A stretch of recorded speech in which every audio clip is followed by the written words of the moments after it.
నేటిదిన వాక్య ధ్యానం కొరకు book of Isaiah chapter 49 verse 13. యెషయా గ్రంథం 49వ అధ్యాయము 13వ వచనంలో రాయబడిన మొదటి వాక్యాన్ని చదువుకుందాం. శ్రమ నొందిన తన జనుల యందు జాలిపడి యెహోవా తన జనులను ఓదార్చి ఉన్నాడు. చదవబడిన ఈ వాక్య భాగంలోని దీవెన నా ప్రియులకు మీరు అందరూ పొందుదురుగాక. వాక్య ధ్యానం కొరకై ప్రార్థన.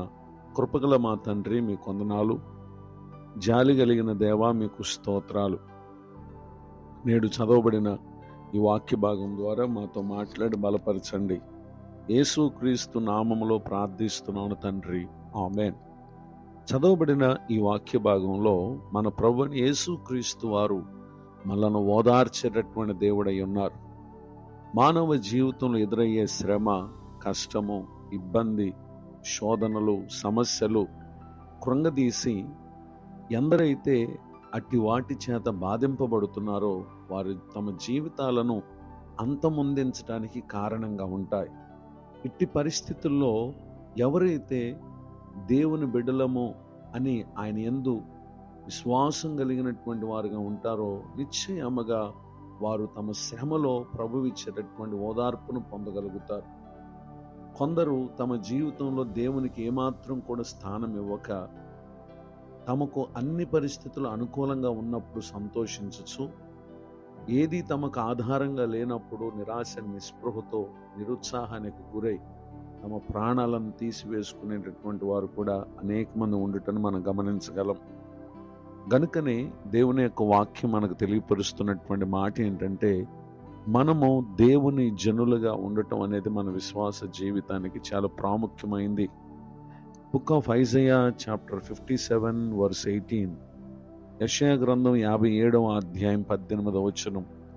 నేను వారి ప్రవర్తనను చూచితిని, వారిని స్వస్థపరచుదును, వారిని నడిపింతును, వారిలో దుఃఖించు వారిని ఓదార్చుదును అని ప్రభువారు మాట్లాడుతున్నారు. నిజమే, ప్రభువు పట్ల మన ప్రవర్తన ఏ విధంగా ఉందో మనల్ని మనం పరిశీలన చేసుకుని ప్రభువు దృష్టికి మనము ఏవేవి అవిధేయంగా జరిగించామో వాటన్నిటి విషయమై పశ్చాత్తాపడి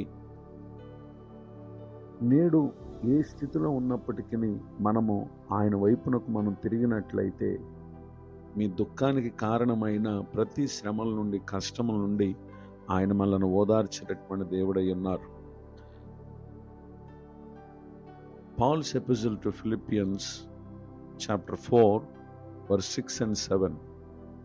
అపోస్తలుడైనటువంటి పౌలు గారు ఫిలిప్పీలకు రాసినటువంటి పత్రిక 4వ అధ్యాయం 6-7 వచనాల్లో, దేనిని గూర్చియో చింతపడకుడి గాని ప్రతి విషయంలోనూ ప్రార్థన, విజ్ఞాపనముల చేత కృతజ్ఞతాపూర్వకంగా మీ విన్నపములు దేవునికి తెలియచేయుడి. అప్పుడు సమస్త జ్ఞానమునకు మించిన దేవుని సమాధానము యేసుక్రీస్తు వలన మీ హృదయములకును మీ తలంపులకును కావలి ఉండును. ఈ విధముగా ఆయన మనలను ఓదారుస్తారు. నిశ్చయముగా ఈ జీవితానికి గల అర్థాన్ని ఆయన మనకు నేర్పిస్తారు.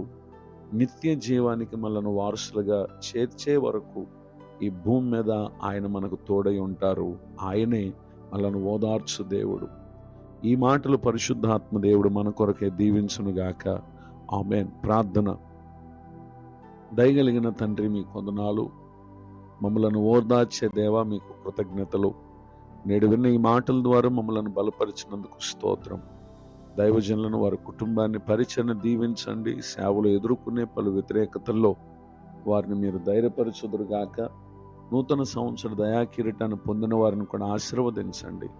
ప్రతి ఒక్కరికి తమ కాలమందు మీ ఆశ్చర్య కార్యములను జరిగించి మేలు చేయమని యేసుక్రీస్తు నామములో ప్రార్థిస్తున్నాను తండ్రి, ఆమేన్. తండ్రి, కుమార, పరిశుద్ధాత్మ దేవుడు తోడ నడిపించునుగాక, ఆమేన్.